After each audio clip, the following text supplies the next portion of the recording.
here, everybody's covered there, and by the time he comes over to the right, there's no one open, and he just wisely throws the football away, and that's where some of the maturity has come in his game. He told us the other day the reason he chose UNLV when he jumped in the portal from Virginia was Dan Mullen.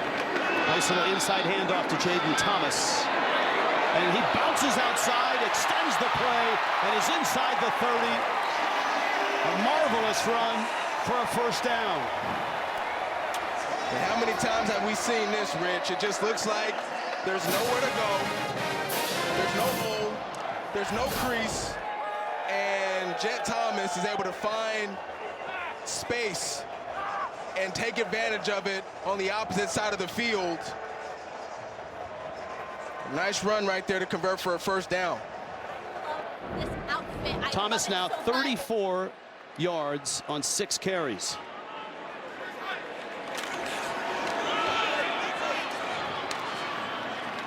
Thomas again, this time to the 25-yard line.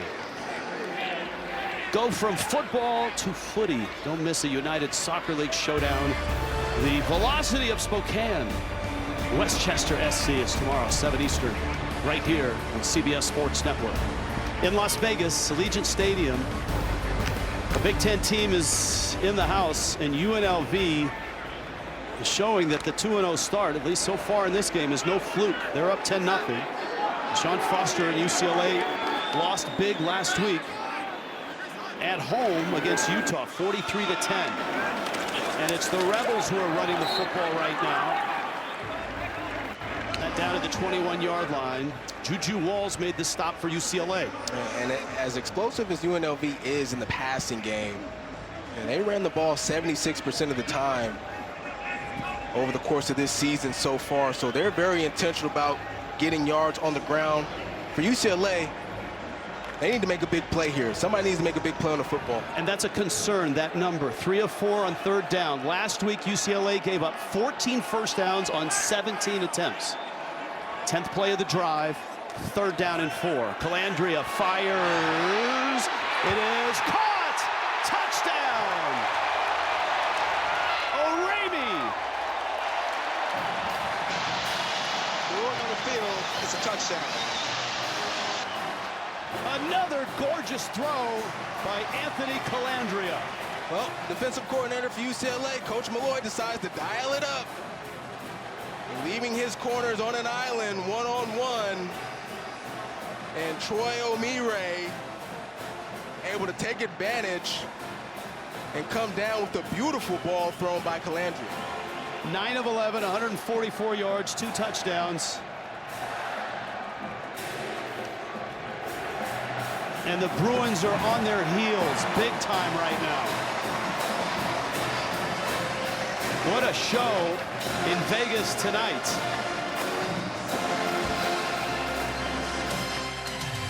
UNLV off to a 2-0 start, and on top of the Bruins, 17-0 for Idaho State. And what they've been able to establish, Rich, is balance. Being able to be efficient running the football, and that's opened up their passing game, forcing defenses to be aggressive, and then UNLV then able to take advantage. With some spark, something has to start going right for UCLA after last week, and so far this first half this week. Frias. And Frias out across the 27. Now, we showed you the sphere. The Wizard of Oz, of course, is playing there. That's right near our hotel. And they're hoping that it's sort of that type of finish, right? That he has finally come back home. Nico Imaleava. And at Tennessee, man, he was really good. 10-3, 6-2 were the record for Tennessee. They were the 9 seed in the college football playoff. He threw for over 200 yards a game, 19 touchdowns, 5 interceptions. NIL dispute at Tennessee. He portaled out and arrived in Westwood. And so far, he has yet to really get on track. Rolling, little dump off there. That's Javian Thomas. Javian Thomas is out to the 11-yard line. It's an 11-yard pickup. You know, the ironic thing is UCLA had a portal quarterback in, Joey Aguilar, when Iamaleava committed, and they keep it on the ground out to the 41. That quarterback said, "I'm out of here," and he left. That was Jesse Aguilar, who came in from App State a day after Nico arrived, says, "I'm out of here." Guess where he went? Tennessee. That's right. In the spot that Nico left. And guess who's starting right now for Tennessee as a quarterback? That's Aguilar. It was like a college trade, they called it. Yes, it was. That's a lot of portaling. Good throw there, Gilmer. It'd be wise to get him the football. He's one of the playmakers on the outside for UCLA. Bruins really haven't stretched the field much at all, either last week against Utah or here tonight, certainly against UNLV. Yeah, and at some point, they're going to want to challenge these DBs down the field. They just haven't had the right opportunity to do so. Being intentional about running the football. And that last play, a good tackle by LaTerrence Welch. Had he not gotten that, it would have been big yardage for UCLA. 0 of 3 on third down. Whew. Let's see where they mark it. They're 0 of 4 on third down now. Amaris Brown, the Mountain West Conference Defensive Player of the Week.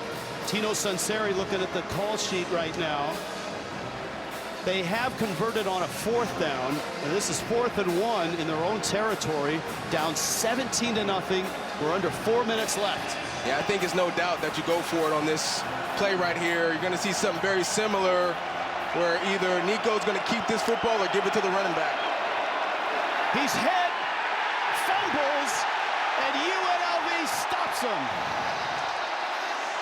Yeah. Same play other side, Rich. On the first 4th down, they ran the read zone. The back was lined up to the opposite side, the right of the quarterback, and they were able to convert. This time, they run the same play, but they flip it, and UNLV just not fooled. Nothing is going right for the Bruins in Vegas. Amaris Brown with the hits. Rebels with the momentum. And a 17-0 lead. 3.5 left in the second quarter. You're watching college football. 3:30 left first half. Let's go down below. Jordan Giorgio. Jordan? Hey guys, well of course we were all watching Nico Iamaleava last week, but so was UNLV transfer defensive back Amaris Brown, and that clearly showed because you just saw that incredible play he just had. His comments this week on Nico went viral, saying there's no real surprise or excitement when facing him. Coach Dan Mullen tells me that they weren't meant to be disrespectful, but it's just the fact he's faced so many top-tier quarterbacks throughout the course of his career, and if we're being honest, guys, when you're coming off a 2-sack pick-6 performance, earning Defensive Player of the Week honors, you've earned the right to talk a little trash. All right, thank you, Jordan. And UNLV is not slowing down. Kevon Lee with a little short pass, and he turns it into a nice gain of about 10 yards. We'll see if he's near the stick. Looks like he's just short of the stick. So 2nd down and a half a yard. The important thing for UCLA here, Rich, is they've got to keep their composure. They've got to continue to believe that they can make a play to spark this team and find some momentum in this game. And right now, UNLV in full control, but who on defense can become a playmaker tonight? It's a good down to take a shot. Oh, not that kind of shot. Wow. Anthony Jones coming off the edge, and Calandria is plastered back at the 43-yard line, and second and less than a yard is now 3rd down and about 8. There's Anthony Jones right there. He's got 1 sack tonight. That's their first of the half. And there he is on the second one. The first one, he did a spin move inside. That time, he just runs around the corner, dips that shoulder, really good technique. Legal hit, clean. Nice job. UCLA takes a timeout. 3rd and 10 coming up for UNLV. Back to Las Vegas after this. All right.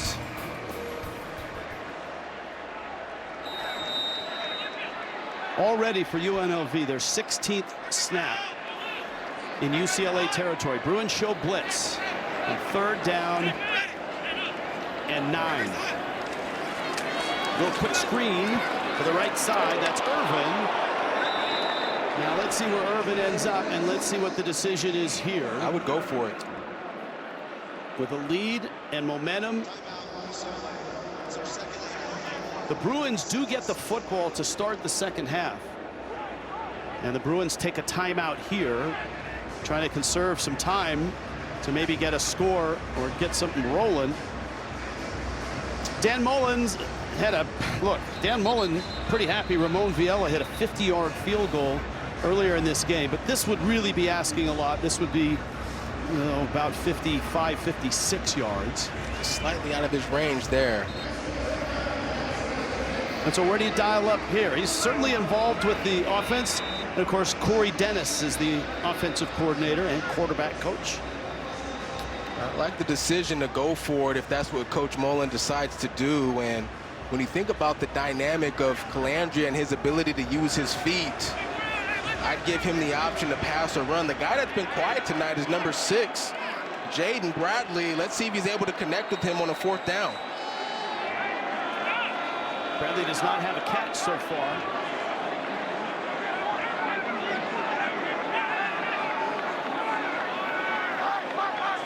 Trying to draw him offside.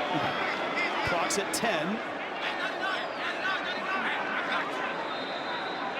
And Dan Mullen says, let's take a timeout. That didn't work. Timeout, UNLV. It's their first half. UNLV's field goal unit has been not great.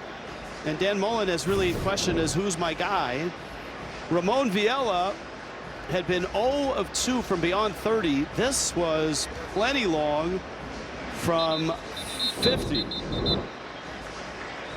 Able to sneak that one through there. And I think Dan Mullen on that last play, just trying to get a feel for what UNLV wanted to do on defense. This is one of the best, if not the best place to kick in all the NFL, because there is some altitude and it's indoors, right? No doubt. You have to deal with the elements. Yeah, you know, and it's obviously field turf.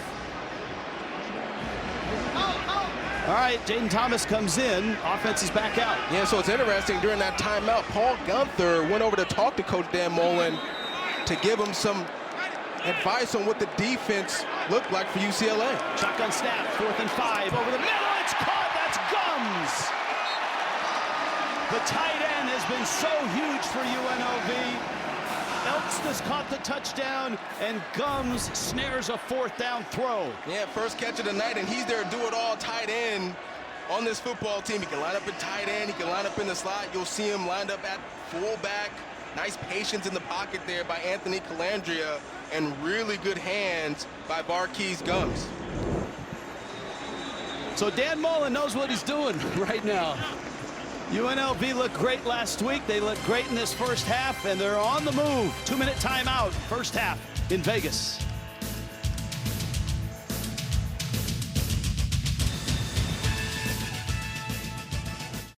Attention law enforcement. UNLV moving right now, final minutes in this first half. Brent Stover, Kevin Carter, Cardale Jones right around the corner. No lightning delays there. They're safely in the studios in New York. They'll recap the rest of a busy day in college football. Coming up, Verizon halftime report. Anthony Calandria, brilliant in all 3 games, and especially tonight. 2 21-yard touchdown passes.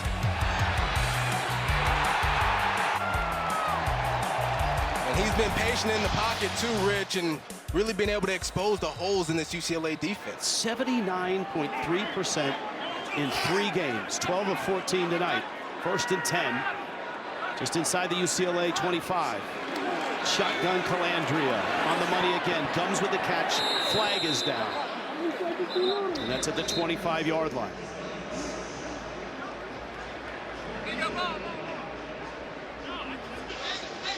Offside. Defense number 3, lined up in the 5-yard penalty. It's first down. Another flag and more frustration.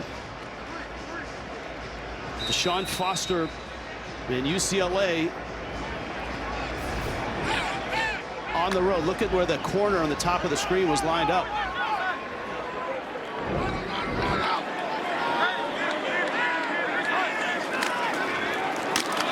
This is Lee. Breaks loose. Lee! Touchdown, Rebels! yards. And that was just perfectly blocked by this offensive line. Really good patience by Kevon Lee. Got a penalty here for maybe unsportsmanlike conduct on UNLV. Yeah, it felt like it came down, on the kickoff. It felt like it came down way after the touchdown. After the play, unsportsmanlike conduct foul, offense number 6. That's his first of the game. The 15-yard penalty will be enforced on the succeeding kickoff. We'll now have the try for point. That's, look, UCLA needs any type of footholds they can get. Gonna get those 2 offensive linemen pulling from left to right. They open up the crease. UCLA is out of their gap. They're able to move the line of scrimmage, and Kevon Lee then able to accelerate to the end zone. And Dan Mullen not happy with his wide receiver, Jaden Bradley, wants his team to maintain their discipline. And remember, this all started with a 4th down stop right around midfield by the UNLV defense. Uh-oh! Ball's loose. And that point goes awry. So UCLA is going to have 1:49 left. They get the ball to start the second half, but they need desperately something to go well. This was the stop on 4th down. Yeah, we'll go with the read zone, and UNLV able to make the play in the backfield. And then Kevon Lee able to find an open crease, make a guy miss, and get into the end zone. UNLV up 23-0.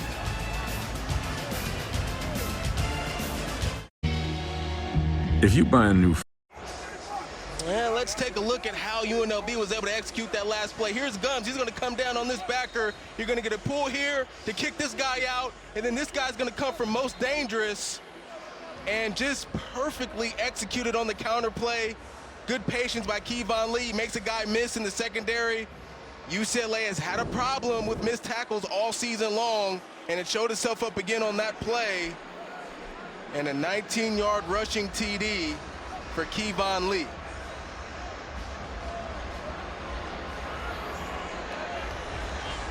The missed tackles were deadly against Utah. Was it 16 misses for 116 yards? That's right. And 6 of those were tackle for losses that they weren't able to corral. You know, the other thing that UCLA really struggled with last year was 3rd down on defense, or last week. Utah was 14 of 17 on 3rd down. That can't happen in the college game. And tonight, 4 of 6 is UNLV on 3rd down. Frias up the middle. Return aided by the 15-yard penalty. And Paul Gunther's defense has been really solid tonight, too. Yeah, he's been able to open up his playbook defensively and bring more pressure looks. And this young UNLV defense has been able to execute it to a T tonight. They're getting better with each week, and they're finding ways to make big plays in big situations, Rich. Yes, they have. There's Paul Gunther. One guy having a big night, blessing Alu Tuio Lemotu, the sophomore linebacker. Dan Mullen, fiery on the sideline, very candid in our meetings. Whatever he's done to meld together all these portals coming in. This is the team that lost more starters than anybody in the country. But man, he has blended this group together. They looked great last week for 3 quarters, had a big win on the road. And tonight, they've been dominant. Both sides of the ball. They're going to re-kick. There's another flag. And UNLV's going to kick this one off all the way back at the 15 now. I think they were implementing the unsportsmanlike conduct penalty from Kevon Lee's touchdown that was on Jaden Bradley. Well, that was they already did that. I think this is an additional one. Oh, wow. Offsides. An offsides penalty. So UCLA is going to get great field position, barring a mishap on this return. That's a pretty good kick. That's going to send Frias back. And he's hit initially at the 30, out to the 38. So here's where the Rebels have been, right? A renaissance of football for 2 years, certainly for them under Barry Odom. Of course, Odom would leave for Purdue after an 11-3 season. Dan Mullen hired out of the broadcast booth. Of course, a nice run as a head coach himself. Without Odom or Mullen, they still won the LA Bowl, beat Cal, and the debut didn't go great to begin with. Idaho State was terrific early. But UNLV got a win there, a win on the road against Sam Houston. Nico getting flushed, and he dances out of bounds. Flags down. Late flag. Another flag is down. So it looks like there's going to be 2 flags here. One went down on the 35 at the beginning of the play, and one came down at the 44 well after the play ended.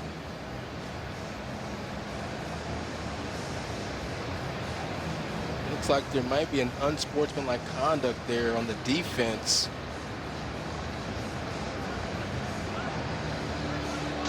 There are 2 fouls on the play. Holding, offensive number 72. That'll be a 10-yard penalty for the previous spot. After the play, unsportsmanlike conduct foul. Defense number 15. That 15-yard penalty will be enforced from the succeeding spot with an automatic first down. Alu Tuyo Lemotu, who we were just talking about having 5 tackles, he's the guilty party on the personal foul. And he's the leading tackler for UNLV. Now, look, we saw Dan Mullen last week with a big lead not be real happy with his team's effort and execution.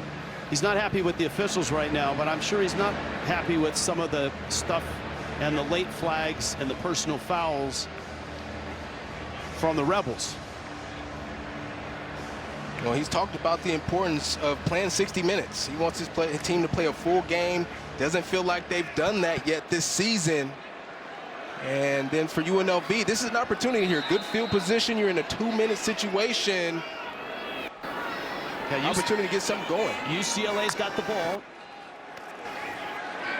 Final moments in this first half. Good throw there. That's Gilmer with the catch. And finally something over the middle that pans out to the 41-yard line.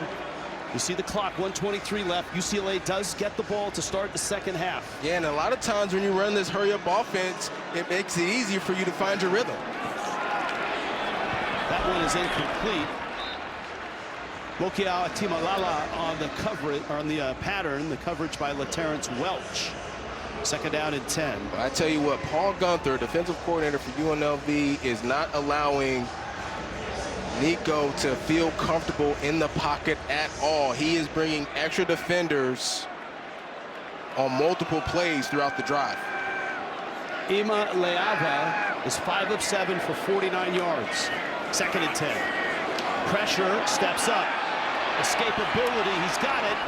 And doesn't have the first down, but he's down to the 33-yard line. This is a makeable third down. Clock runs. Bruins have 1 timeout left. Got to get on the ball right here with only 1 timeout left. Don't want to use it now. Quick snap, quick throw. Caught there. That's Matthews. Matthews is hit. Second effort. Looks like he has the first down. Let's see where they mark him. Oh, that's a good fight right there by Mikey Matthews. Look to me, he was close to getting enough yardage. They mark him short. So it's 4th and less than half a yard. And the flag comes False down. start. Somebody moved up front. DiGiorgio, right tackle. Prior to the false start, the previous play is going under further review. So, so pick up the flag because the review started just before the flag hit. Dodged a bullet that time. I thought Mikey Matthews got just enough to convert for the first down that time. Let's take a look at it. Breaks a couple tackles, stays on his feet there. Where's that football? So they're reviewing the spot When he goes down. Well, look, the ball's further across than he needs, but when did his knee touch the ground? That's going to be the deciding factor. This is a really good look here. That's Morris Brown there. Stick is right at about the 31. Still up. Breaks the tackle by Welch. Still up. Hand down. I think he's for elbow right there. So wherever that elbow is, that's gonna be really close. Wherever that elbow goes down. So you tell me when the elbow hits. I'll watch the ball and the stick. You can see it's right at the 31. Ball is down. Across. I think the ball's across. You can see that? Yep. Because if you saw where he was carrying the ball, see how forward in his body he was carrying it? I think he's across. Now they can piece together, and this is a Big Ten crew, and collaborative replay is back just outside of Chicago in Rosemont. Elbow. There may not be enough to uphold or to overturn, because the call on the field was he was short. Yeah, and I think that call is going to be upheld. I think it's too difficult to recognize whether or not he's passed, and to me, he right there, that angle, I thought he looked short, just short. And so for Coach Foster, assuming that it's going to be a 4th down, look, you've tried the read zone play twice. One time it worked, one time it didn't.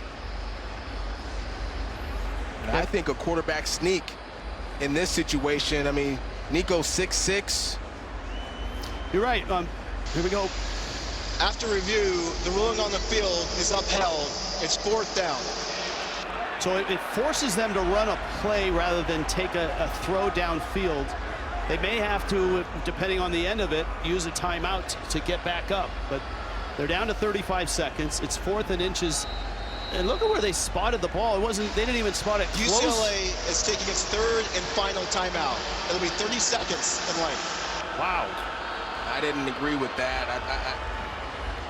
I thought the review it's like a timeout. You could have used that like a timeout and, you know, kind of put your strategy together as the referees were reviewing the call. Yeah, you knew it was going to be 4th and inches.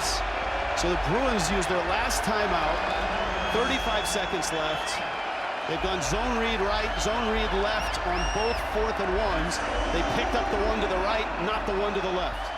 Yeah, and during that review, I mean, you could have strategized, hey, if we have a 1st down, this is what we're going to do. If it's 4th down, this is what we're going to do. You know, I think the burn a timeout is critical right there in that situation.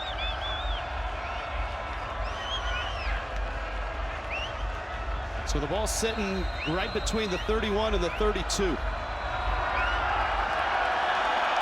I think they should have been in a quarterback sneak situation here. On the grounds, they're going to pick it up. Nicely done there. Jalen Berger. Now they really have to hustle. Clock does stop under 2 minutes to move the chains. Spike. There it is. Nice job by Jalen Berger, breaking a tackle, getting that 1st down. So 28 seconds left now. Here it is. Nothing inside. He breaks it outside right there. The key tackle break, be able to get downhill and convert for that 1st down. We've talked about guys making plays. Take a look at offensive coordinator Tino Sinceri, and that's a play made right there. 2nd and 10. Woods in the backfield. Yamalev Ava. That's a good throw there to Gilmer. It's a short pattern, and it's not enough for the 1st down. It doesn't stop the clock. They got to hurry up. They got to run a play here. They got to get the play in, and it's 3rd down and 1. Down to 10 seconds. Play here in the spike. Deflected. And they're right back at a 4th down and short here. Kick it. And now they're sitting with just 7 seconds left. I'd kick the field goal. Yep. Yeah, you got to get some kind of points here going into halftime. Mateen Bagani, who has one of the best legs in the country. And for him, this is somewhat of a chip shot. 33 yards. But the Bruins, who get the ball to start the 2nd half, just trying to get on the board right now. From 33. Now Pagani knocks it through. So UCLA starts and fits on that drive. Are on the board now, 23-3.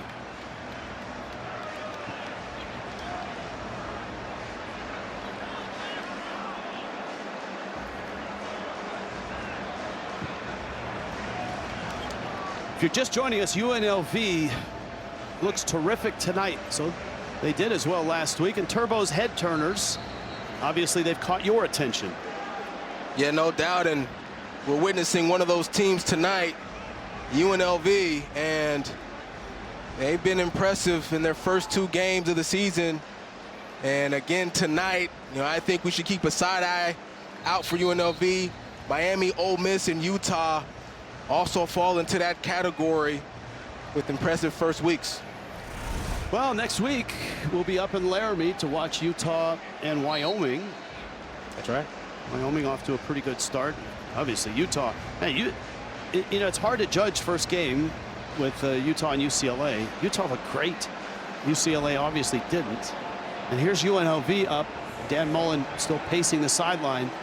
23-3, 4 seconds left in this first half. It looks like the UCLA kicker does not have the tee to kick the ball. There he is. He's a full-service kicker, this guy. He's an All-American type kicker, too. Pagani's just terrific. 57-yarder last year against Iowa. 20 of 24.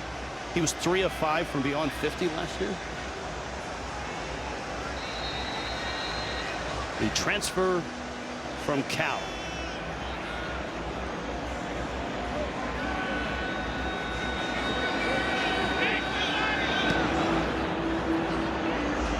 Little line drive. UNLV will try to return it as the clock expires in the first half. The Rebels trying to get to 3. Put it behind you right here to start this second half in this first drive. Very important for UCLA to get something going. They have got to find a way to keep a drive going and get into the end zone. Anthony Frias is deep. And here we go, second half. UNLV a big lead. A large hill to climb for UNLV. We go down to the field, check in with Jordan Giorgio. Chance to actually check in with both head coaches at the half. For UCLA head coach Sean Foster, he tells me it's deja vu. The same thing he saw last week against Utah. The plays are there. They just got to execute. As far as his quarterback, Nico Iamaleava, he said he just needs to let the game come to him. He told him to relax. Don't try to do too much. Now, for UNLV head coach Dan Mullen, he's okay. Not a huge smile on his face. Pleased with the performance, of course, but mentally those silly penalties cannot happen. He did update me. Alex Orji is out for the remainder of the game. Cam Frail will be the next man out. All right, good stuff, Jordan. Thank you.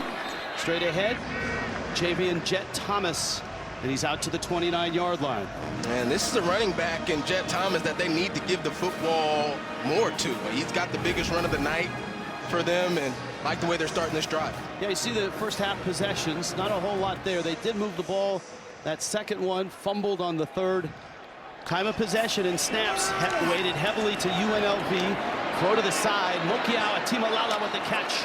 And he gets across the 40, and that's a nice positive play. Let's see if they can get Nico in some rhythm here, because that certainly didn't happen in the first half. Well, it just felt like he was pressing, and it didn't really feel like he was comfortable in the pocket at all in the first half. You give credit to Paul Gunther and this defense for UNLV, bringing some pressure and being able to get in the pocket there to be disruptive. But you got to let the game come to him, like Coach Tom Foster mentioned, and some easy throws like that last play is going to help him. Now you got Woods and Thomas in the backfield. Play action and a throw across the middle, caught by Gilmer. He's blasted after a gain of 10 for the first down. And down still is Andrew Powdrell. And the UNLV training staff is on its way out. Here's a look. Inside breaking route, and Powdrell just at the bottom there, trying to make a tackle. That's close to targeting. And they are reviewing it. Just a little shaken up. Now you don't, if it's direct contact to the head, it doesn't have to be with the crown of your helmet.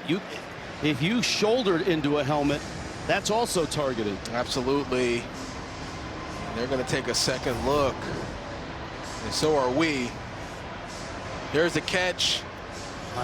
That's a hard one because the ball carrier, or the receiver, is on his way down as the defender comes in and then ducks in. That's Jake Pope there. What do you think? I think that's going to be targeting. Left shoulder, side of the helmet. It's going to be a tough call. He's just trying to make a play in terms of breaking up the catch. But left shoulder pad, side of the helmet. There's certainly a launch. There's certainly forcible contact to the head area. Pope has 3 tackles in this one. I think this is going to be a penalty.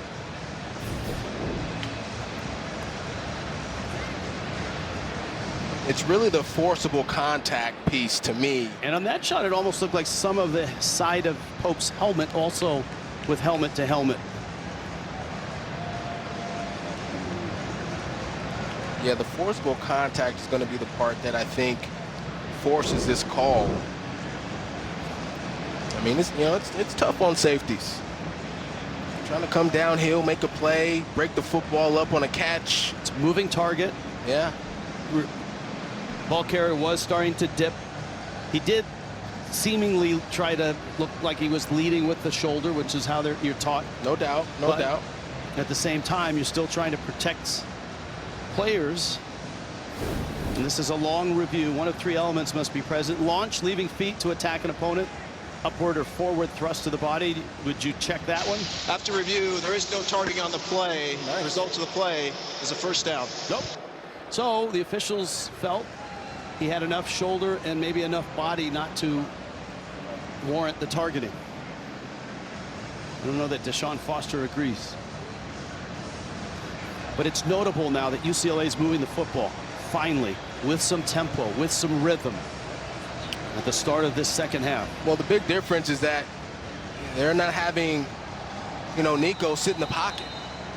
They're getting the ball out quickly, short routes by the wide receivers, and able to find some rhythm because of it. Iamaleava is 9 of 12, 81 yards. So his numbers look pretty good. He's been accurate. The times he's been rushed. Another quick throw. Mokiala, Timalala flags her down in the defensive backfield. And Timalala having a nice start to this half. Pope makes the stop right at the 40-yard line. Yeah, and holding on Mikey Matthews, number 7. He's got to keep his hands inside. Holding. Offense number 7. 10-yard penalty for the spot of the foul. It's first down. He does a good job initially. There he is. Top of your screen, and as soon as the defender gets out of your frame, you gotta let him go, and almost tackles him right there. That's an easy call for the refs. Both teams are on pace to have double-digit penalties and triple-digit penalty yardage. And this is what you don't want if you're UCLA, right? Playing behind the sticks, now you're in a 1st and long. This is Woods, and Woods into Rebel territory, inside the 35. UCLA rallies to their runner. Flags come down right at that scrum on the UCLA sideline. Helmet came off of Jaheim Joseph as well.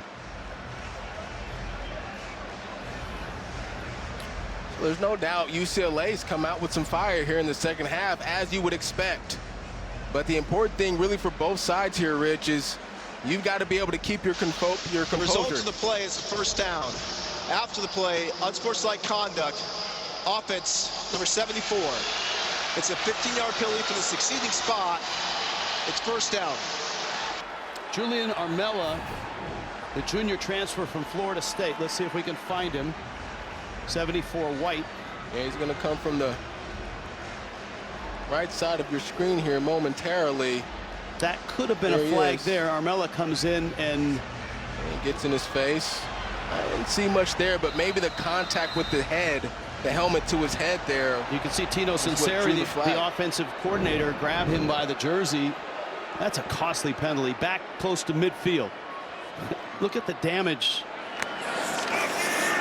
with penalties. Another quick throw there. Nicely done.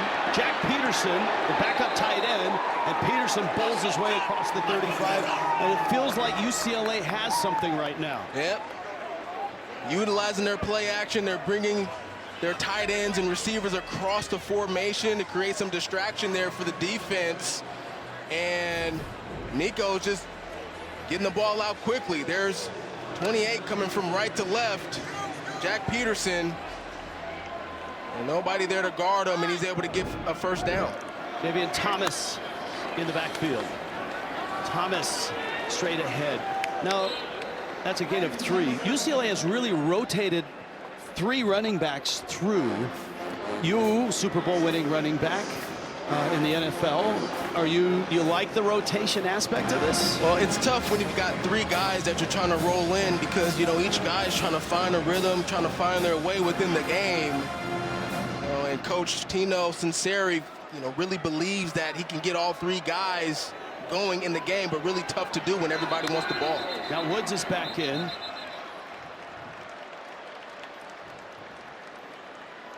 False start, offense number 64, 5-yard penalty. It's second down.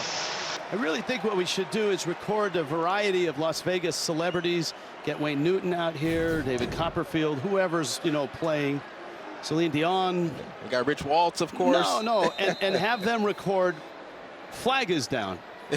Much like at the, you know, it's like the U.S. Open, sometimes they'll have celebrities, you know, call the lines and the electronic lines go. Because there's been so many flags. That's 19 already. Blue Man Group, get them involved. Second down and 13. 4-man rush. Little swing pass. That's Woods. Woods to the 33. Yeah, I know Blue Man Group doesn't talk, but it still would somehow be entertaining. Well, Woods is going to come across the formation and catch the ball, get what he can, but here's UCLA in another 3rd down situation, and this has been their Achilles heel really all season long. They're 0 for 6 tonight.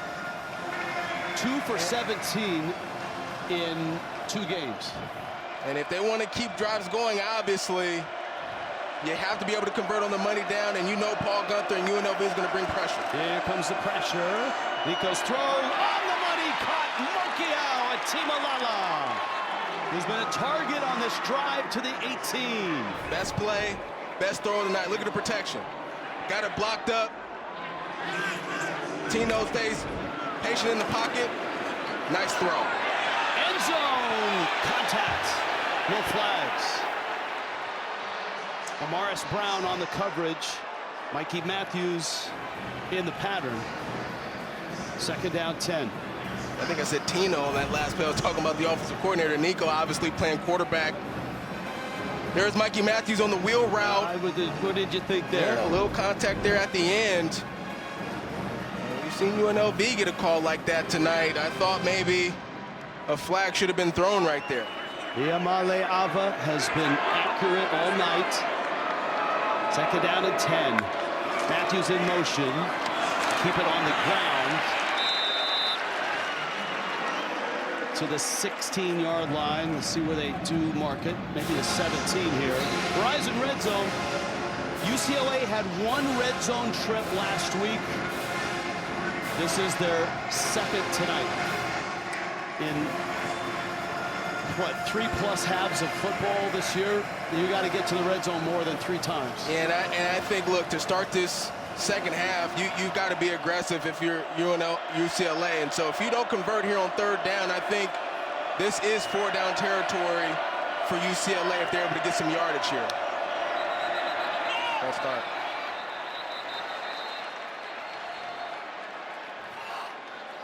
That would be maybe Donnie Osmond at this point making the announcement for the flag. Prior to the snap, false start, offense number 72, 5-yard penalty. It's 3rd down. Yeah, so interesting, Garrett DiGiorgio, that left foot, gonna move a little early. Yep, there it is. Unable to keep his balance. He started this game at right tackle. They moved him over to the left. That's not an easy move to make.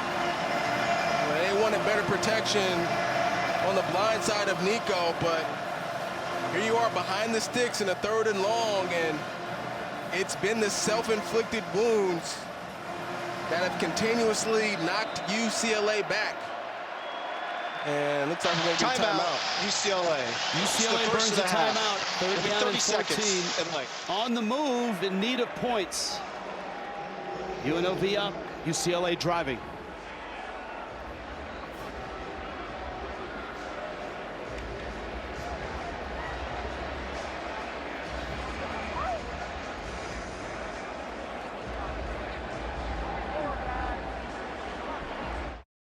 Attention law. In UCLA history, now their head coach, Deshaun Foster.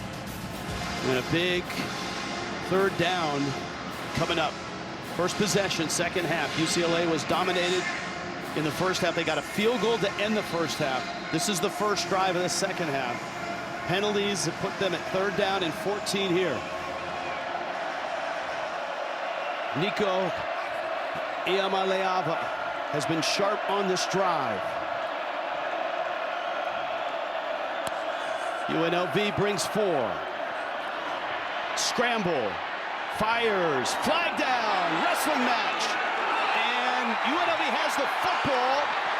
That's Ben Wahad. And Ben Wahad is out across the 5, but there's flags all over the place. There was no whistle during the wrestling match, so I assume he came away with it. But as usual, there's a flag. That was an excellent play by Ben Wahad, but I think you're going to get a holding penalty on the defense. It's our 21st penalty flag of the night. Actually, there's been a few more, but those were declined.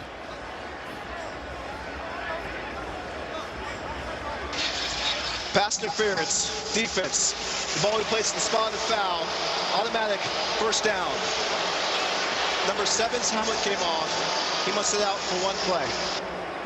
So the interference, I assume, was on Ben Wahad along the goal line. Let's take a look. I think it was actually on Omaris Brown in coverage against number 7, Mikey Matthews, before the throw. Well, that was Peterson, the backup tight end, who was in the wrestling match. And what a play that was by Ben Wahad, but a break that UCLA desperately needed here in this football game. You know, if Peterson's foot was out of bounds during that wrestling match, that would have been a completion. Instead, they'll take the penalty, and it's 1st and goal. And hard running there by Anthony Woods. 6'1", 225. Woods, transfer from Utah. Moavese made the stop for UNLV. Yeah, was the rushing champ in the Big Sky a couple years ago. 2023, had an ACL injury last year, and you know, back here with UCLA and making an impact in the backfield.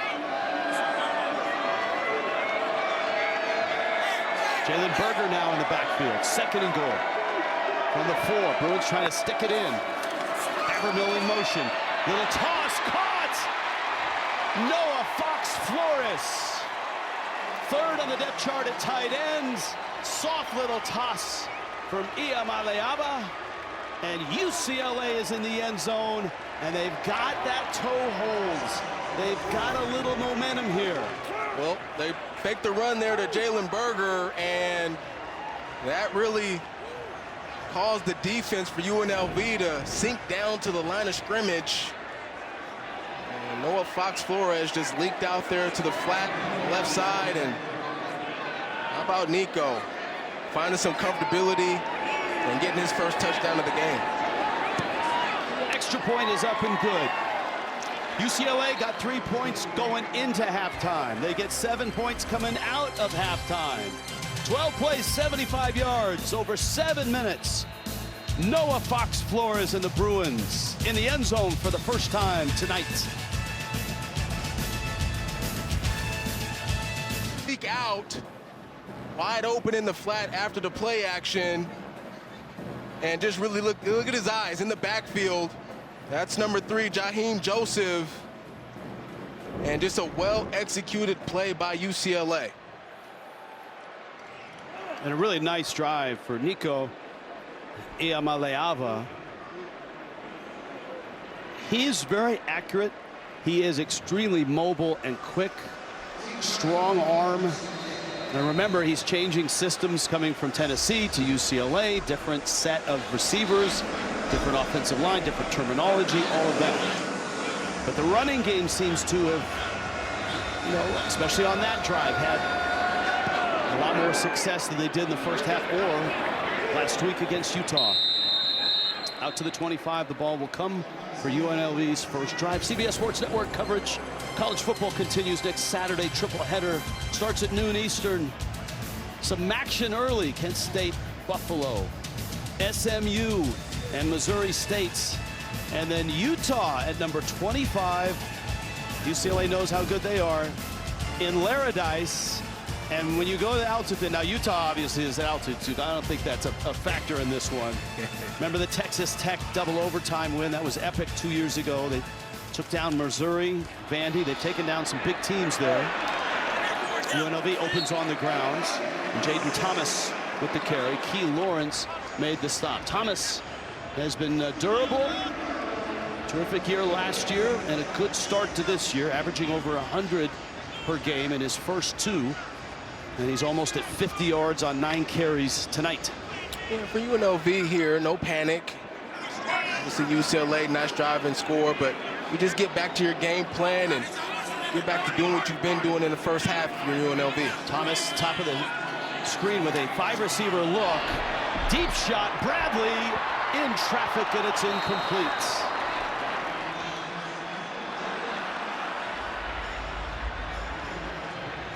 Jaden Bradley, 2 big games to start this season and has been very quiet tonight. I thought right there, Anthony Calandria. That's Chisholm all the way back in coverage. Trying to be intentional about getting his best wide receiver the ball. And how about Isaiah Chisholm playing linebacker and getting all the way back there in the DB area. It's a good play. Let's see if this defense can get a 3rd down stop. It was a good play by Cole Martin. They're down 2, play clock down to 1. They just get it off. Blitz comes. Calandria's throw to the sideline, and it's high over the head of JoJo Earl. Good pressure by UCLA. UCLA taking a page out of UNLV's book on this play. Man coverage on the back end, and they bring some blitz. Anthony Calandria able to stand in there and take a big hit. You'll see it right here. Boom. And that forces the overthrow for the incomplete pass. Also the first punt of the night for UNLV. And that, of course, an Australian punter.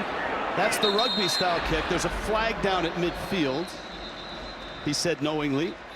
And, the Aussie punters, oftentimes they'll run to the right or run to the left, get a little end-over-end action on it. Makes a sideline warning, UCLA.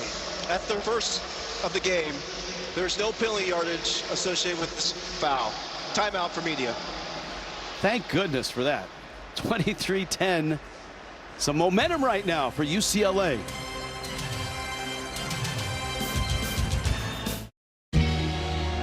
If you buy To the end zone. They did it on the ground a lot. Anthony Woods, Jalen Berger, Javian Thomas.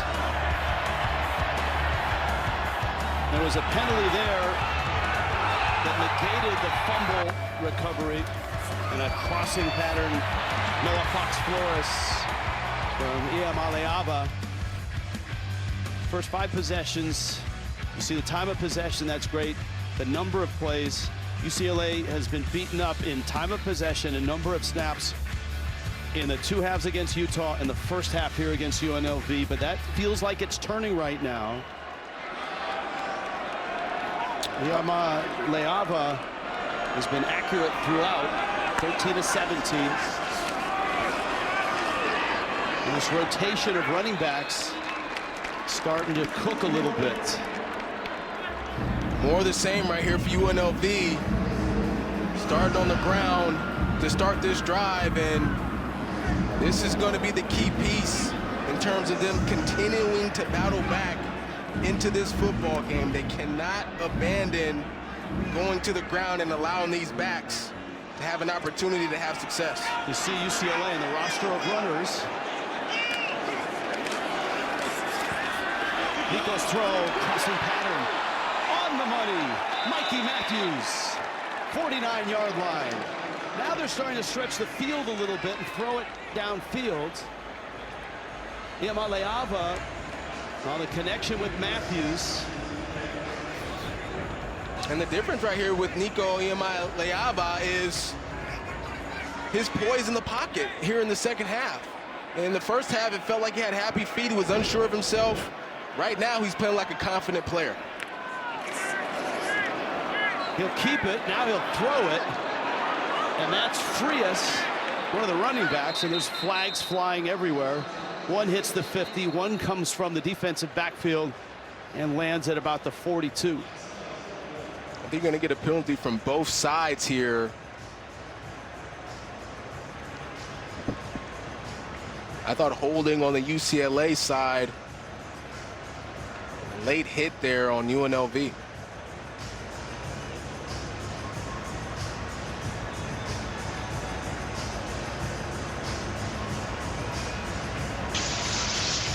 There is no foul for an ineligible player downfield. After the play, personal foul, unnecessary roughness, late hit, defense number 36. 15-yard penalty for the succeeding spot. Automatic, first down. Justin Flo of UNLV, that's a big flag. Yeah, so runners down, boom, and then right there. Oh, yeah. That's close hit. to targeting. No doubt, and I'll tell you what, UCLA will take all of the extra yardage. I don't know. I think they're going to review that for targeting. Anthony Frias goes down, and they're going to take a second look at this. I mean, that's got launch. That looks like it's got crown to the helmet. Yeah. And look, you've got a ball carrier that's down. So here's another look. There's Frias is down. Oh, yeah, that's... Now, I guess the question really is, did he make contact with the head? And the answer, hard to tell from there, but it certainly looked like there was some contact. And did he lead with his head? Yeah. Justin Flo. That's the other piece here. Frias is down there, and it's hard to tell if the helmet, he's obviously a defenseless player. It's hard to tell if the helmet hit the helmet. If the contact was with the helmet of the UCLA player that was obviously defenseless.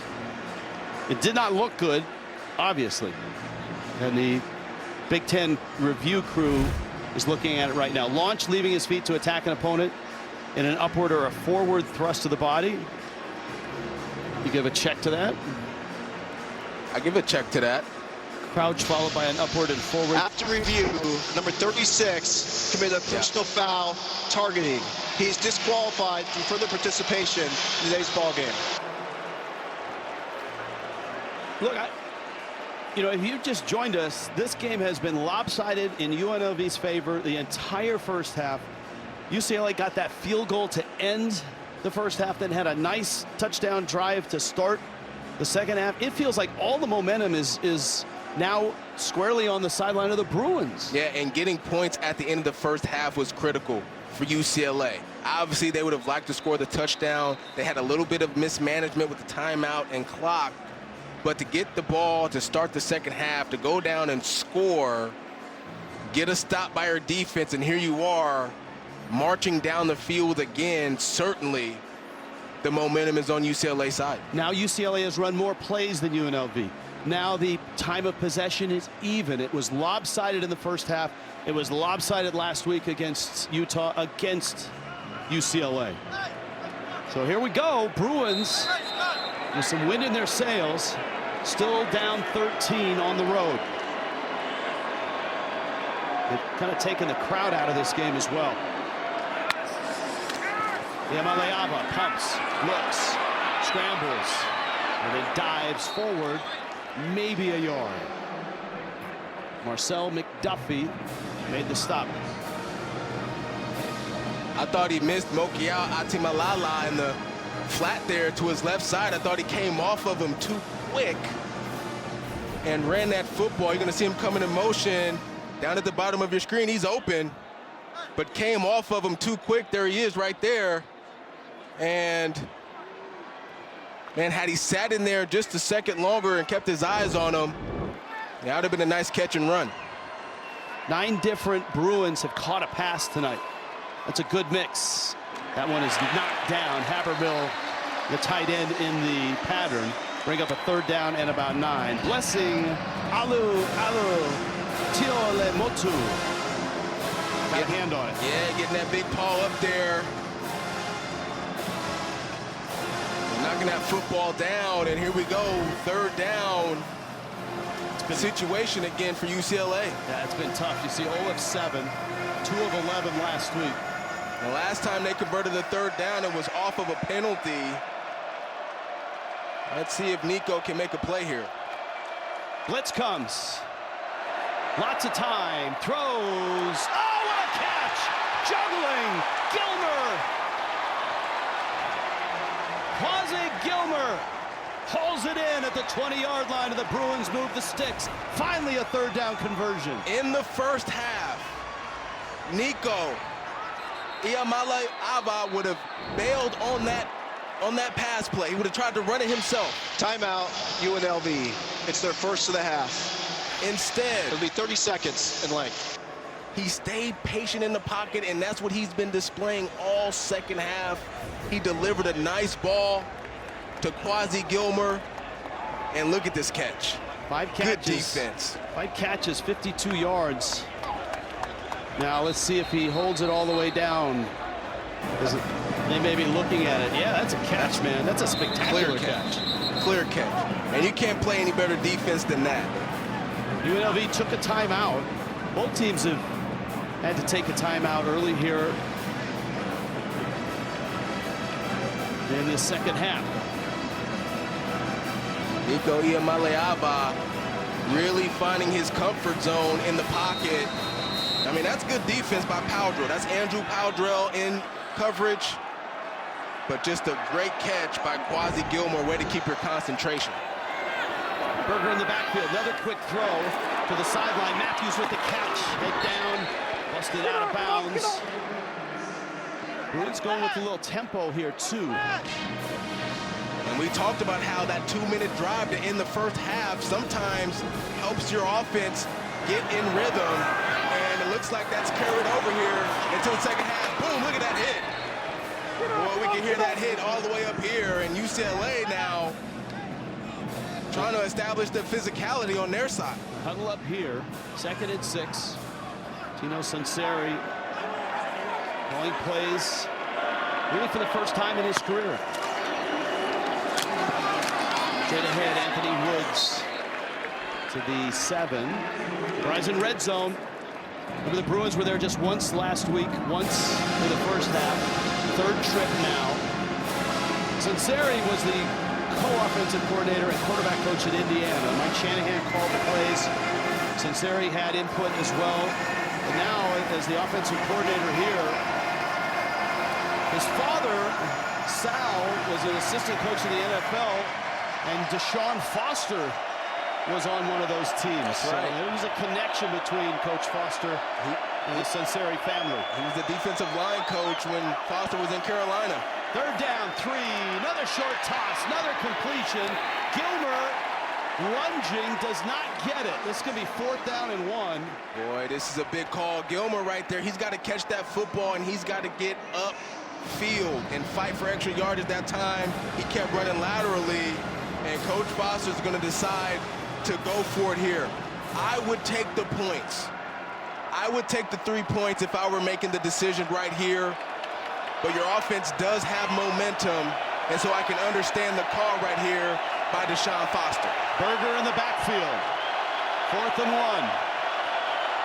Got to get to the 10. Nico will keep it, and he has it, and he's on his feet down to the 1. Marcel McDuffie, but Nico Iamaleava with a big first down. Quarterback counter is what we call this. Number 72's helmet came off. He must come out for one play. As the helmet comes off on this play, and how about the toughness by Nico right here? And don't forget now, he grew up a rugby player and not a guy that's going to shy away from physicality. How about the ground game that Deshaun Foster preached all week long to his team and told us we have to run the ball with effectiveness. They've done it here in the second half for sure. Well, that one is shy of the end zone as Berger is stuffed.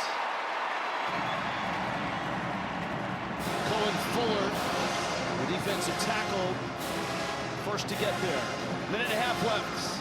You know, one of the things that we haven't seen from UCLA as we take a look at that last play there, good job by the UNLV defense, but we haven't seen Tino Sinceri put Nico Iamaleava on the move. They haven't moved the pocket very much. I'd like to see them on a rollout, give Nico the option to throw or run in a situation. Final minute, 3rd quarter. Berger wrapped up on 2nd and goal. McDuffie again.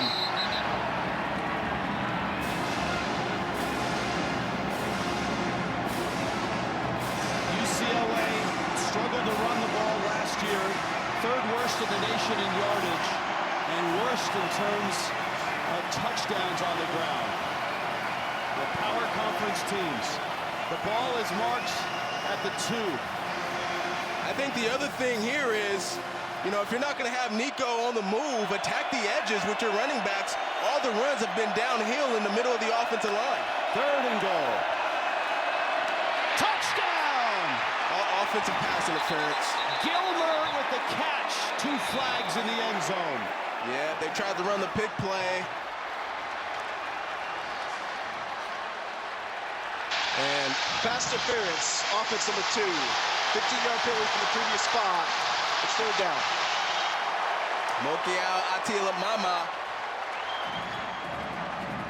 Atiamalala right here in the slot, going outside. Yep, you got to act like you're running a route, Rich. And right there, just runs right into the DB, and that's an obvious call for offensive pass interference. So was the foul at the goal line, or was it the first receiver threw in the end zone? Regardless of it, it's an expensive mistake yardage-wise, because now it's 3rd and goal all the way out across back out at the 17-yard line. Iamaleava with time, looking, flag is down, fires to the end zone, incomplete, and he gets hit. No flag for that hit on the quarterback, but a flag back at the 30. Holding, offense number 71. That penalty's declined. It's 4th down. Well, you definitely got to kick the field goal now. I mean, you've got a really good field goal kicker. This shouldn't even be a conversation. Here's the throw, and that's clear to me. That should have been called right there. That's roughing the passer. He's up in the head and neck area. I thought that should have been called. Lucas Conti with the hit, 35 yards here from Bagani. Again, this guy's got one of the best legs in the country. 7 seconds left, 3rd quarter. Twice now in the red zone, UCLA has had to settle for 3, and as a result, they're down by 10. Back in 30 here in Las Vegas. Deshaun Foster likes what he sees, though. Bruins are off the campus. Touchdown. It's settling for a field goal after a couple of big flags when they got inside the 5 against Dan Mullen's Rebel football team. UCLA trying to erase the memory of last week. Utah beat them pretty good, 43-10. UNLV has started this season at 2-0. Chance to get to 3-0, and a chance to really keep the momentum that started a couple seasons ago when Barry Odom arrived. Odom taking the Purdue job. Dan Mullen jumping back into coaching as the head coach here at UNLV. It's a good way to end that drive if you're UCLA, able to salvage it by getting 3 points. Pagani's kick will stay in the end zone. We'll get a snap here from UNLV, and then the break between the 3rd and the 4th quarter. Well, the important thing for UNLV is they've got to prove that they can play for 4 quarters. That was one of the concerns for Dan Mullen after evaluating the first 2 games of the season. He just felt like they hadn't finished strong. They hadn't played a complete game. It's an opportunity to do so tonight. Calandria quick to the flats. Marquise Guns headed towards the sticks. That's a gain of about 9. 3 in the books. You see Coach Dan Mullen, 11 penalties tonight, has really held back UNLV in some ways. UCLA has 12 of them, so they feel that pain as well. Thomas bounces outside. Bruins are there to pursue and snuff him. John Vaughns, who's also a pitcher and an outfielder. 4 years of UCLA baseball. Vaughns in on that stop. Nice job moving the chains there by UNLV. This UCLA defense now playing with a different intensity than what we saw in the first half. Can UNLV continue to match it? Taking the personality of the defensive coordinator, Ikaika Malloy. Inside handoff there. Well executed. There's some really good offensive line play going on both sides of the ball here at times, especially with UNLV. That's a whole new unit. None of these guys have ever played together, but it's the guy in the middle, Reed Williams, 64. You see him there. He was the Remington Award winner for FCS last year at Chattanooga. And Dan Mullen told us without this guy as our center, none of this would be possible. He's really been the cohesion that has kept everybody together because they're all new. Yeah, he's the voice of stability for this offensive line. Calandria scrambling. And caught and dropped. Ripped down from behind by Isaiah Chisholm, but not before he's got another first down right to midfield. Yeah, Calandria, quick decision that time. Wasn't there on the throw and took care of business himself right there to continue to move the chains. But it's going to be the ground game that's going to allow UNLV to take this one home. And I had a conversation on the field with running backs coach Quentin Ganther about Jet Thomas. And look, he tries to save his legs for these moments in the game. You see a lot of rotation, but when it comes down to the 4th quarter, it's all about number 9, Jaden Thomas. 11 carries, 57 yards for Thomas. Calandria will keep it. Calandria breaks loose. Oh, wow, what a run. And he's got wheels. And he's got a big play to the 17. He might be the fastest player on this UNLV offense. 33 yards. And he's got one of the quickest one cuts that you'll see really in all the country. Right there, bam. I mean, he cut in between 3 UCLA defenders for a big gain on the ground. What a run by Calandria.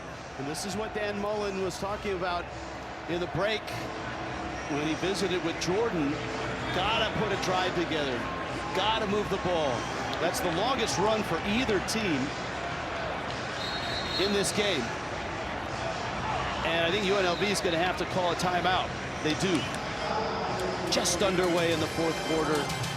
Rebels a 10-point lead and driving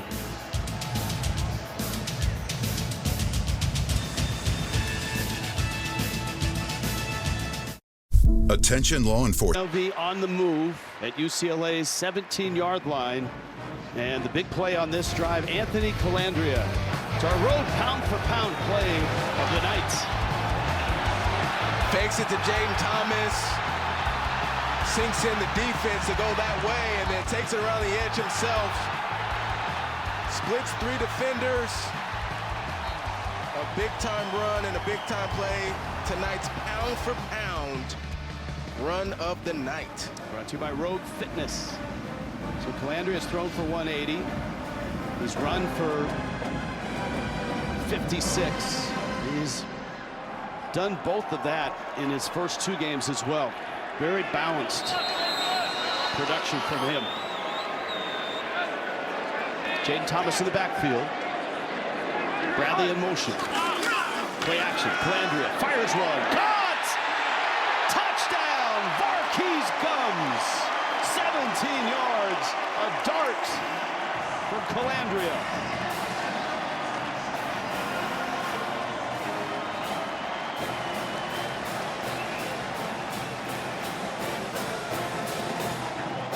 Just a nice read by Calandria. UCLA is playing 2 high safeties, which leaves the middle of the field open. And the play action, that's Chisholm right there at 32. He comes down towards the line of scrimmage. That opens then the area up behind him. And just a nice accurate throw by Calandria for the touchdown. Extra points good. Dan Mullen pumping his fist. That was the recipe to get control back in this game. Get a drive going. Get it down tight.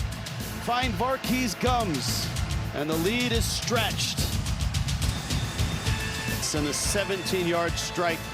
Break it down, Turbo. Well, you're going to get a play action right here. Here's the fake to the running back, which is going to sink these guys down towards the line of scrimmage. Opens up the middle of the field for the tight end. And that's Varkey's Gums. Nice accurate ball. Had an open route receiver at the top of your screen as well. That would have been Jaden Bradley. But a good decision by Anthony Calandria, and UNLV back on the board. Frias going to take it out of the end zone, 2 yards deep. Has a seam, and it closes up at the 24-yard line. Keys to the game brought to you by Carvana. We go back and revisit. Well, I think UCLA has done a decent job staying committed to the run game. That's opened up some things for them, especially in the second half, but they have not done a good job tackling in space. UNLV offensively staying ahead of the sticks, 18 first down tonight. Heck of a job there, and they do have one takeaway in terms of stealing extra possessions for UNLV. They've done a good job containing UCLA's offense for the most part tonight. Via Maleaba, 11 of 14, 96 yards. Just here in the second half. Play action. That's been a good spot for them. Mikey Matthews over the middle. That 10 to 12-yard intermediate route, crossing route.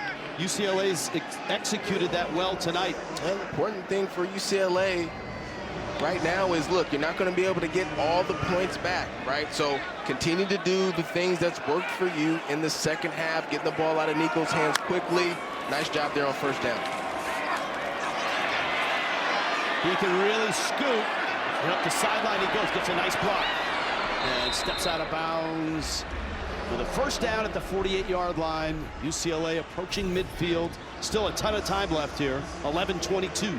And Nico surveying the field. Look how patient and relaxed he looks right now in comparison to the first half. A really nice block there. Peterson with a catch at the 46. And Peterson also had that block on Nico. Being about to land his scramble there on the last play. UCLA continuing to move the ball here offensively in the second half.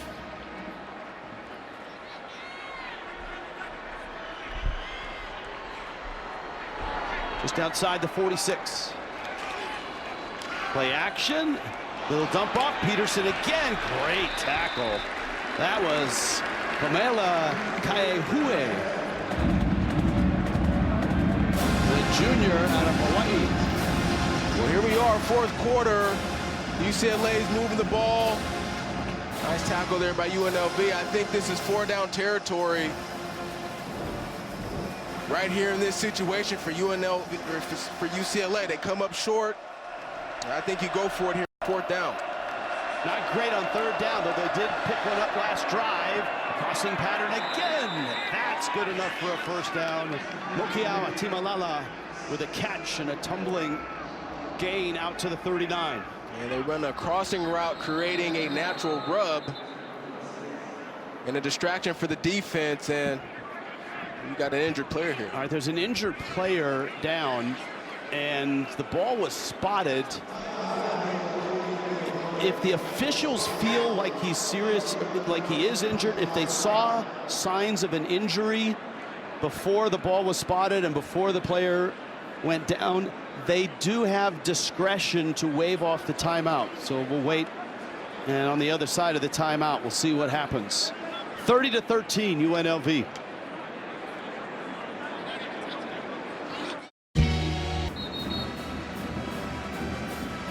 I'm not sure. Here's a look. There's Brown right there. And Ball's been spotted already, so that's going to cost UNLV a timeout, the new rule.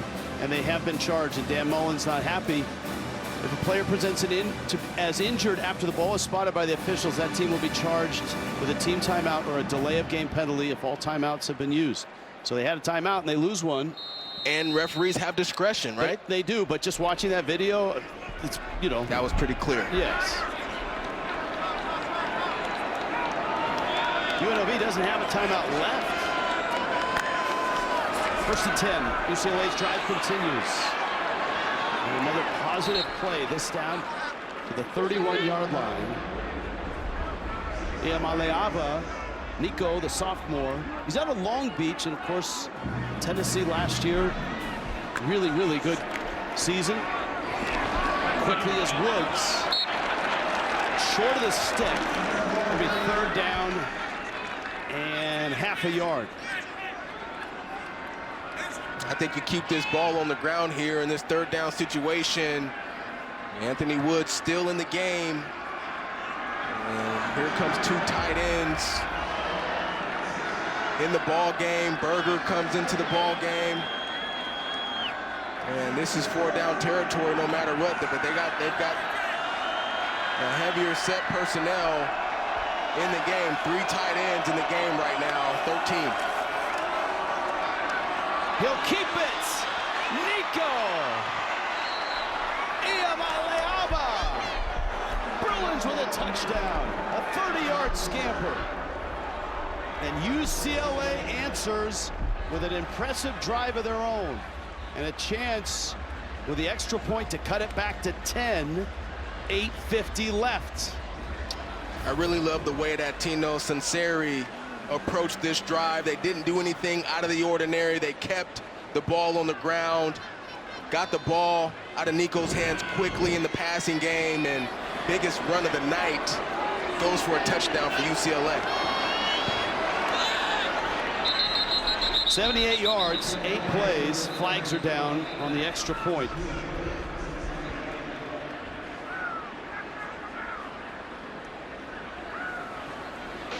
Offside.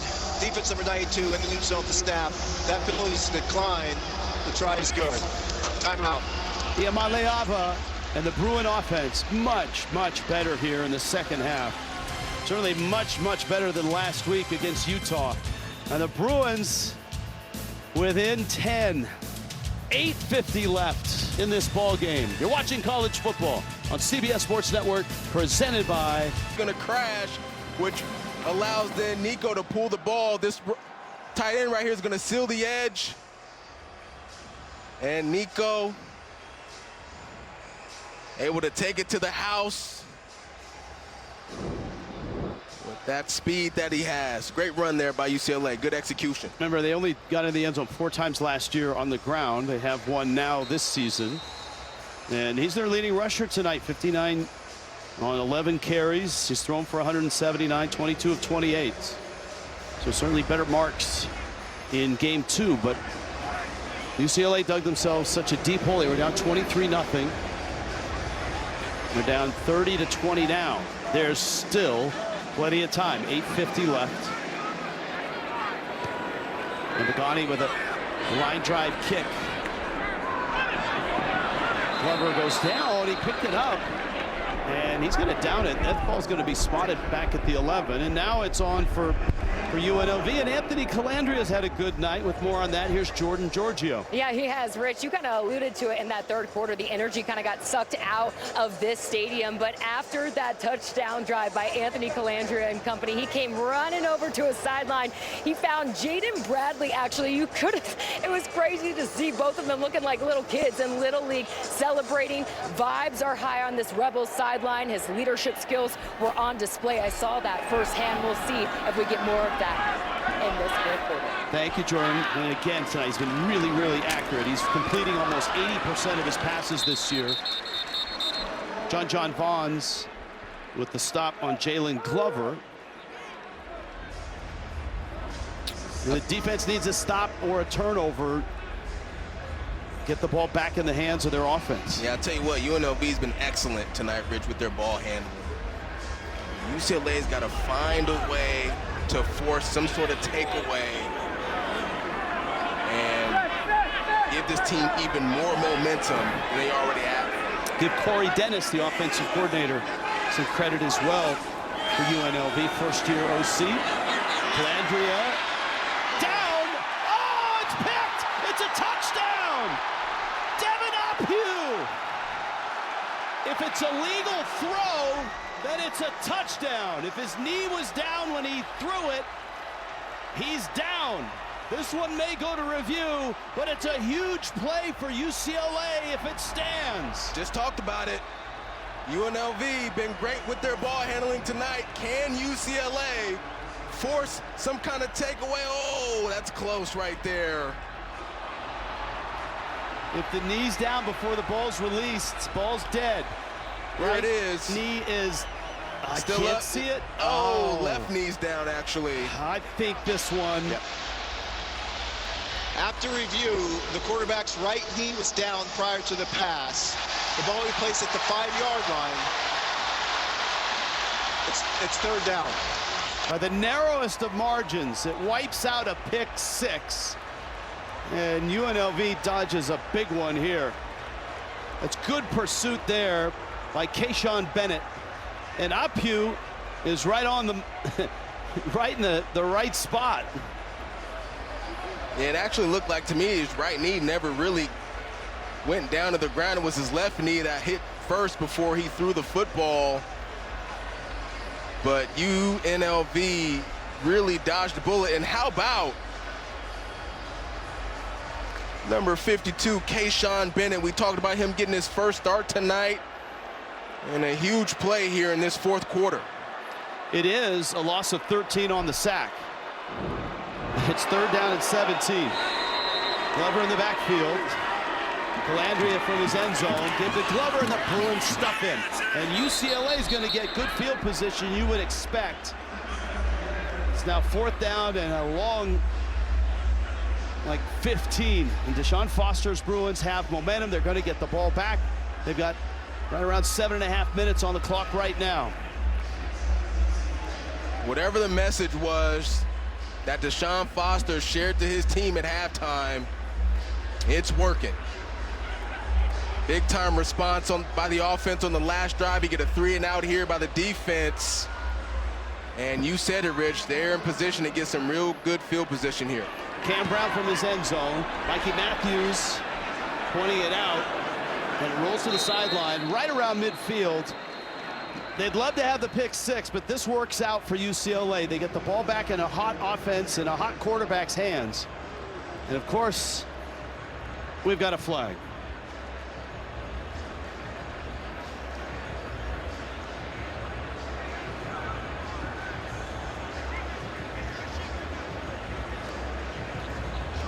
It's a 43-yard punt.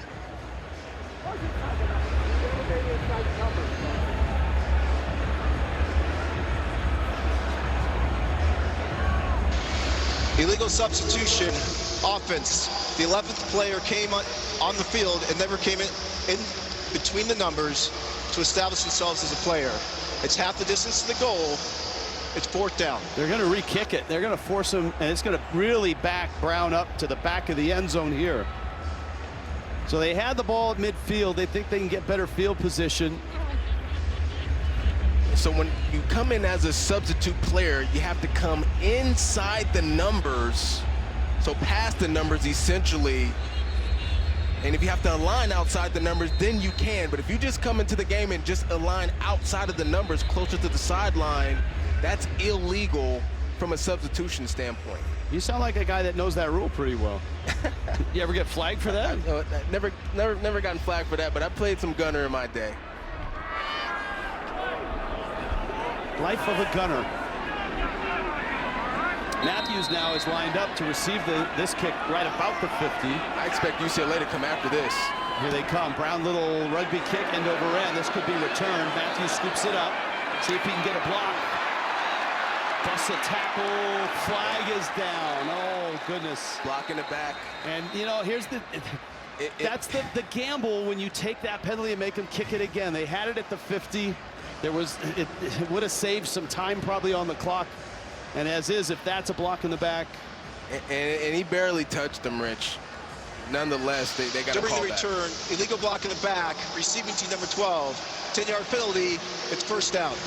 So the Bruins gamble a bit, and they lose in the exchange in yardage and in time. I believe that's right there. Yep, just that right hand.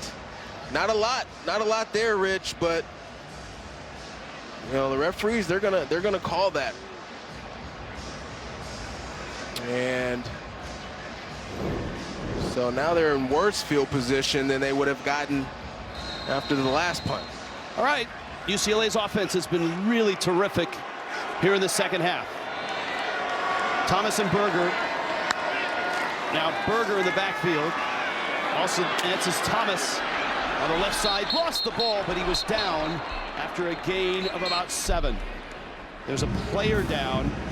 The clock is still rolling. Players back up. That's a nice mix-up right there by UCLA offensive coordinator Tino Sincere. We haven't seen UCLA really attack the edges in the run game. Right there trying to get Javion Thomas outside. Boom. He's down right there. The ground calls the fumble. Good call. Had both Berger and Thomas in that last snap. Berger the only back now. It's 2nd down and 3. This is Berger. Left side has a hole and a nice gain. Spins down to the 30. Here come the Bruins. Jake Pope makes the stop. 20 more yards. UCLA down 10 and on the move. And if there's a weakness in UNLV's defense, it has been on the defensive line not being able to stay disciplined within their gaps. And right there, UCLA able to expose them for a big run. Bruins have run for 173. Play action. Nico lobs it. Oh, Gilmer was there. Flags are down. Gilmer coming back. May have been held or interfered with as he tried to stop and make that catch. Pass interference, defense number 9. 15-yard penalty for the previous spot. Automatic 1st down. Correction, the pass interference foul is on number 0. LaTerrence Welch, 13th penalty for UNLV. Guy who had 2 interceptions against Idaho State in week 1, just didn't get his head around in time, and everything going the UCLA way right now. That's an easy call for an official, right? Easy call. Frias is in the game in the slot. And now he's joined in the backfield. Play action. Nico's throw, end zone. Oh, Peterson just off of his hands. The one thing that we've seen from Nico last week, that we saw from Nico last week, not so much tonight. Sometimes he puts a little too much on the football and overthrows his receivers, and right there, just outside of the fingertips of Jack Peterson, man, he was wide open. 6'4", 240 is Peterson. 2nd and 10. Matthews in motion. Iamaleava, that's another collision waved off. There's no flags. Amaris Brown. Oh, man. Was the ball tipped? If the ball was not tipped, I thought that might have been pass interference by Amaris Brown. Here's our first look. They bring blitz, and there's a throw. It doesn't look tipped to me. Oh, boy.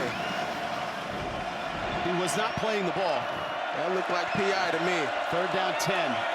Now Woods in the backfield. Rebels show blitz. To the end zone. Another collision. No flags. Well, Quasi Gilbert, he's got to run right there. He's got to run. And possibly uncatchable ball. I think a good no call and a smart decision right here to kick this field goal. Get the 3. If you're Coach Deshaun Foster. Mateen Begani, been money tonight. This is from 33.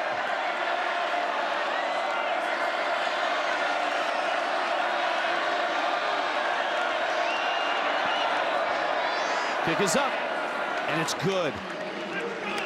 So the Bruins once again turned away in the red zone for a touchdown, have to settle for 3, but they're within a score now. 30-23, 5.5 left. They've come all the way back from down 23-0. Deshaun Foster's team has shown a tremendous amount of bounce back here in the second half. Yeah, it's been a heck of a turnaround. And, you know, this is the 3rd time now they've had a good drive going and they've had to settle for 3, but you're within the touchdown now, and this is the best your defense has been playing all night long. And so Deshaun Foster trusting his defense now to get another stop here and potentially be able to get the ball back and tie this football game. All right, this is the throw over the middle with Amaris Brown. Gilmer, you thought that was PI. Well, I didn't see the ball get tipped on the play. And look at the reaction of the fans. He is shocked right there that there was no pass interference called on that play, and he should be. And no tip. Hey, Turbo, you come to Vegas, you do want a tip, though, by the way. Well, they automatically put it in the bill these days. Apparently they didn't put it in that one.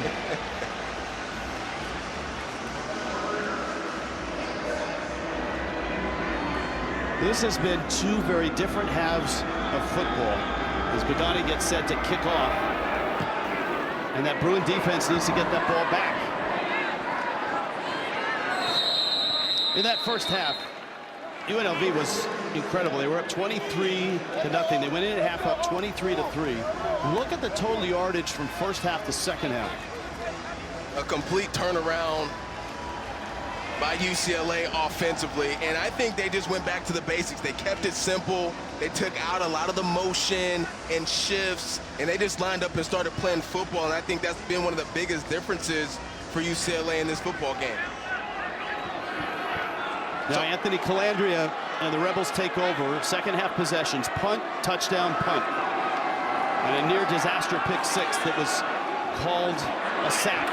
That's Bradley with the catch. And he's got a gain of about 6, maybe 7. Devin Ophew, who thought he had the pick 6 on that last possession by UNLV. Calandria's knee was down when he threw it. We're approaching 5 minutes. UCLA has 2 timeouts. Remember, UNLV has none. They lost their last timeout when a player went down after the ball had been spotted with either an injury or going down feigning an injury, but that's an automatic loss of a timeout.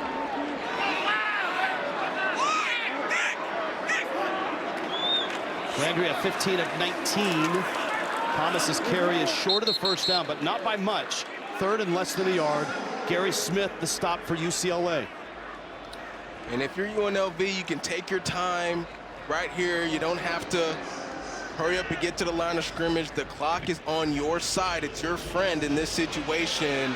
And to me, this has to be the Anthony Calandria and Jaden Thomas show. You got to lean on those 2 guys here in this 4-minute situation to bring this win home. Nobody in the backfield with Calandria here. Calandria will keep, and he's got the first down.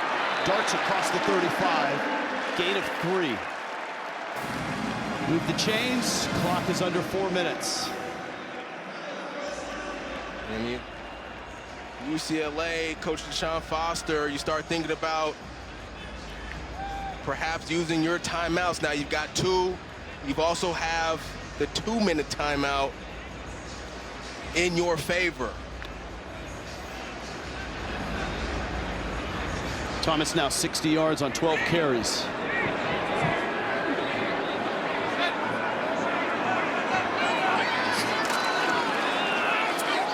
Thomas wrapped up, dropped. Ball pops out. Nope, he held it. He pops out. Cole Martin trying to wrestle it away from him. It's a nice stop on that first down carry for the Bruins defense. UCLA gave up 286 yards last week against Utah. They gave up a lot of yards in the first half here. They really have tightened it up. Ikaika Malloy's defense. If you're Coach Deshaun Foster, there's a couple of different ways you can approach this with your timeouts. You can wait until after the 2-minute timeout to start using them. They show Situation. blitz. Calandria going deep, got a man, and he overthrew him. Jaden Thomas in the pattern. And so now it's 3rd and 9, and the incompletion stops the clock. And that works in UCLA's favor. Jaden Thomas has got to keep running right here. I thought he slowed up a little bit. Now, if UNLV runs this football, or they catch and get a tackle inbound, you're Deshaun Foster, I would use a timeout before the 2-minute timeout. If it's not a first down. Obviously, if it's not a first down. It's 3rd and 9. Bruins show blitz. They bring 4. Calandria scrambling and looking and fires it out of bounds, and that's going to stop the clock. Wow. So UNLV throwing it twice and twice stopping the clock with the incompletion. That's a gift to UCLA.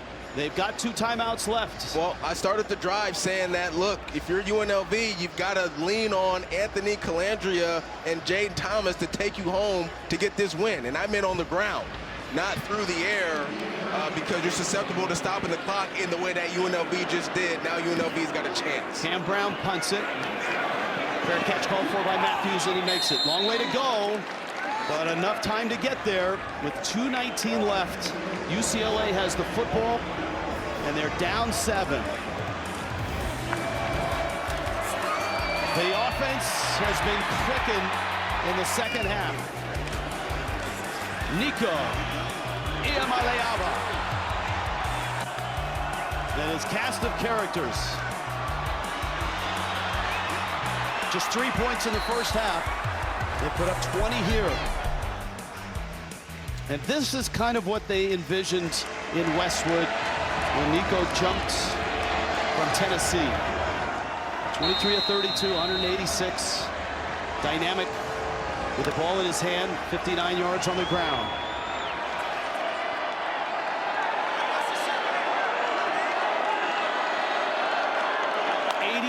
To go. Iamale, and a quick throw. That's Berger. Flag down. And Berger's down. The flag is back at the 25. We're going to get hands to the face. Tino Sanseri, the offensive coordinator, well designed.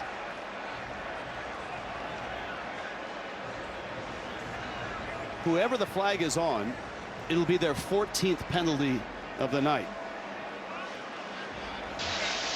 Personal foul, hands to the face, offense number 74.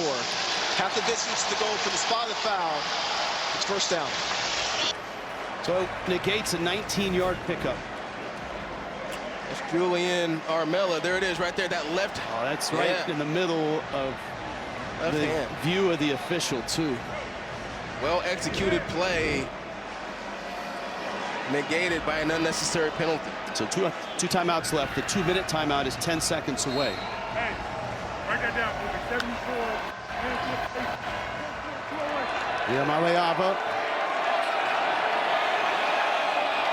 Anthony Woods in the backfield.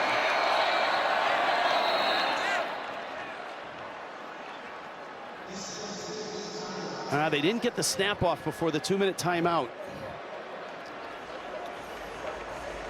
So there it is, 2-minute timeout, 2 timeouts left. Long way to go in UCLA with the ball and down 7. Work back to New York, back inside the studio, inside college football. All the action from today and tonight, certainly some talk about this one. Down to this now, UCLA football, they're down 7. That penalty wiped out a nice gain. They have controlled the ball certainly in the second half. Run up 365 on the day. Nico Iamaleava.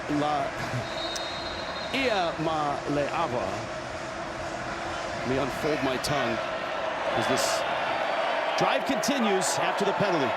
Clean football for UCLA. They got to play clean football here. Nico back. Fires one, middle, knocked away, broken up. Alu Tuiole Motu.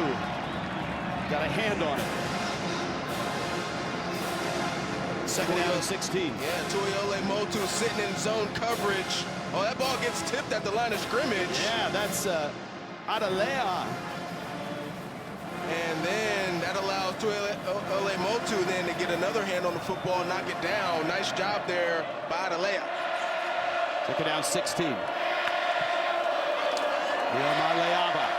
Time, sideline, caught. Did he get a foot down? Yes, he did. That's a terrific catch by Gilmer. And Gilmer is still down. He took a wallop, held the ball, and apparently had the toe down. And that's a first down. There's a catch. Toes are down. You see the trail of rubber. Control of the football. 21 yards. Boy, that is a tough play right there. If the Bruins win this game or tie this game, that catch is going to stand out on this drive. Tough catch by a tough player, Rich. Now the feet are down. No review. Nico back to work. This one caught. Staples with the catch. And he's brought down. Clock continues to roll. He wasn't out of bounds. UCLA hurrying up. You don't need to use any timeouts right now for Deshaun Foster. Keep the chains, keep the drive moving here. Blitz comes. He's hit. Oh, diving catch. Staples again. First down. Clock stops. Into UNLV territory at the 48. Iamaleava, just watch him sit in the pocket to take a hit, deliver the football. He's playing great here in the second half. Quick snap, 1st and 10. Another little toss there. That's caught. That's up by Woods, and Woods has got a first down. Anthony Woods hurdles a tackler. UCLA is on the move. This is execution at a high level by Anthony Woods. Watch that, boom. The athleticism, and then to get out of bounds to stop the clock and preserve your 2 timeouts. Excellent execution right now by UCLA.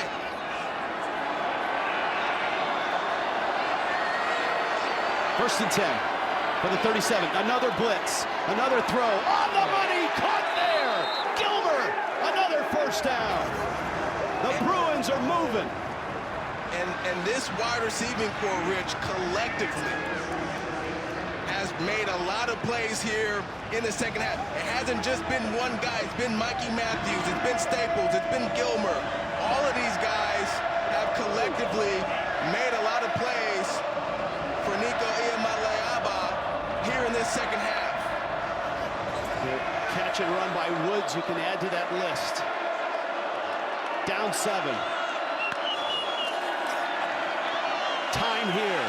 Nico scrambles, keeps the play alive, looks downfield, fires a wobbler, and it's knocked out of bounds. Second down and 10. 59 seconds left. Still 2 timeouts for UCLA. Nico's got to be careful right here. We know you're a playmaker. This is good coverage by UNLV down the field. Everybody's covered there, decides to roll to his right. Just throw that football away, live to play the next down. Iamaleava on this drive, 6 of 8. 69 yards. Dan Mullen at a 23-0 lead. UCLA on the move. Play clock's down. 2nd and 10. They bring 4. Nico's throw. It's batted up, and it's picked, and UNLV has it. Morris Brown. McDuffie tipped it.